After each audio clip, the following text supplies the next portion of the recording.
আপনি জানেন কি আমাদের নবী হযরত মুহাম্মদ সাল্লাল্লাহু আলাইহি ওয়াসাল্লামের জানাজার নামাজ কে পড়িয়েছিলেন? যখন আমাদের নবীর ইন্তেকাল হলো তখন সবাই অনেক বেশি কষ্ট পেয়েছিলেন, কেননা দুনিয়ার সবচাইতে মূল্যবান জিনিস আল্লাহ দুনিয়া থেকে উঠিয়ে নিয়েছেন, যিনি পুরো কায়নাতের জন্য রহমত ছিলেন। হযরত আলী রাদিয়াল্লাহু তাআলা আনহু আমাদের নবীকে গোসল করিয়েছিলেন।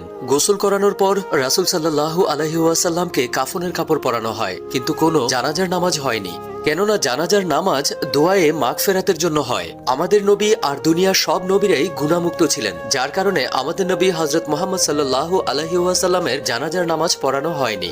সবাই আলাদা আলাদা ভাবে দাঁড়িয়ে আপনার সামনে এসে দুরূদ শরীফ পড়তেন আর আপনাকে সালাম দিয়ে চলে যেতেন। আল্লাহ আমাদের স্বপ্নে যেন আমরা নবীকে দেখতে পারি সেই তৌফিক দান করুন, আমিন।